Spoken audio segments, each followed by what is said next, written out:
इस लड़ाई को लड़ना होगा। एक तरफ इन्होंने एजुकेशन को महंगा करके पढ़ाई छीन ली, दूसरी तरफ सरकारी संस्थानों को प्राइवेटाइज करके इन्होंने एक एक करके सारे सरकारी संस्थान प्राइवेटाइज कर दिए।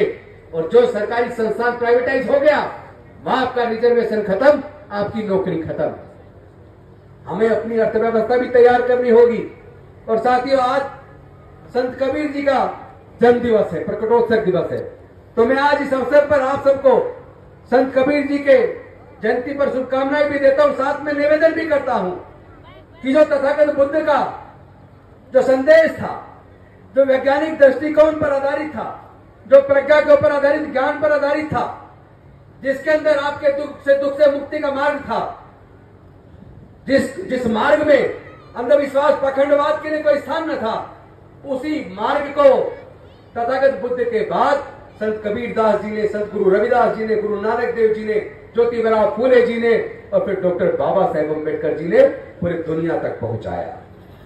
आज आपको वैज्ञानिक दृष्टिकोण अपनाना होगा, अंधविश्वास पाखंडवाद छोड़ना होगा, अच्छे बुरे का अंतर पैदा करना होगा। कौन लोग हैं वो जिन लोगों ने जातियां बनाई, इस बात को पहचानना पड़ेगा। वो कौन लोग हैं जिन्होंने जातियां बनाई, जिन्होंने वर्ण व्यवस्था बनाई, जिन्होंने हजारों साल तक हमारे बच्चों के पढ़ने लिखने पर धार्मिक बंदिश लगाई। कौन लोग हैं वो जिन्होंने हजारों साल तक हमारे बच्चों को व्यापार से वंचित रखा, संपत्ति से वंचित रखा। वही लोग इस प्रजातंत्र को खत्म करके, डॉक्टर बाबा साहेब अम्बेडकर के संविधान को खत्म करके, जो समता, स्वतंत्रता, बंधुता और न्याय की बात करता है, इंसानियत की बात करता है, जो सबको अधिकार देता है, उस संविधान को खत्म करके ये मनुस्मृति का शासन दोबारा से भारत में थोपना चाहते हैं, फिर से हमारे बच्चों को गुलाम बनाना चाहते हैं। लेकिन मैं बता देना चाहता हूं इन सत्ताधारी लोगों को, आप चिंता मत कीजिए, ये बहुजन समाज तैयार हो गया है। ये बहुजन समाज तैयार हो गया है। हमारे रगों के अंदर डॉक्टर बाबा साहब अम्बेडकर का खून है, संत गुरु रविदास का खून है, ज्योतिबा फूले का खून है, कर्पूरी ठाकुर का खून है, रामस्वरूप वर्मा जी का खून है। ये खून इतना कमजोर नहीं कि आप हमारे बच्चों को फिर से गुलाम बना दो। हम इस लड़ाई को लड़ेंगे, लेकिन ये लड़ाई, कुछ लोग कहते हैं गोली का जवाब गोली से देंगे, लाठी का जवाब लाठी से देंगे। ये लड़ाई लाठी गोली की लड़ाई नहीं है, ये लड़ाई विचारधारा की लड़ाई है। विचारधारा की लड़ाई को बुद्धि और विवेक से, काबिलियत से, जिस तरह डॉक्टर बाबा साहब अम्बेडकर ने लड़ा, उसी तरीके से हमें लड़ना होगा। इस लड़ाई को लड़ना होगा और इस लड़ाई को जीतना भी है। इसका रास्ता तथागत बुद्ध से होकर शुरू होता है और डॉक्टर बाबा साहेब से होते हुए मानवर कांसीराम साहब तक जाता है। लेकिन हमसे गलती क्या हुई? हमसे गलती ये हुई, हमने डॉक्टर बाबा साहेब अम्बेडकर को भी आधा पढ़ा, हमने मानवर कांसीराम साहब को भी आधा पढ़ा।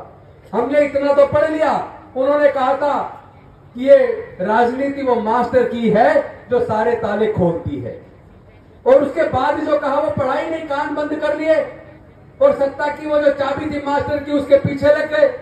मैं पूछना चाहता हूं, उस चाबी तो आपके हाथ में आ गई थी ना, सत्ता तो आपके पास आ गई थी ना, लेकिन सत्ता को आप बचा के तो नहीं रख पाए। आप समाज के लिए जो कर सकते थे वो रास्ता बन सकता था, लेकिन वो सत्ता आपके साथ में सुरक्षित नहीं रह पाई। इसका कारण है क्योंकि डॉक्टर बाबा साहब अम्बेडकर जी ने और मानवर कांसीराम साहब ने यह भी कहा था, जिसकी सामाजिक शक्ति मजबूत होती है उसकी राजनीति मजबूत होती है। हमने सामाजिक शक्ति को मजबूत नहीं किया, हमने सामाजिक शक्ति का निर्माण नहीं किया, सीधे राजनीतिक शक्ति वो मास्टर की पकड़ ली। वो मास्टर की इतनी ज्यादा पावरफुल, इतनी ताकतवर है, उसमें इतना ज्यादा वजन है कि कोई भी व्यक्ति जो उस मास्टर की को पकड़ता है, वो उस मास्टर की को समाज की इच्छा से घुमाने के बजाय खुद उस मास्टर की इच्छा से उल्टा उल्टा घूमना शुरू हो जाता है।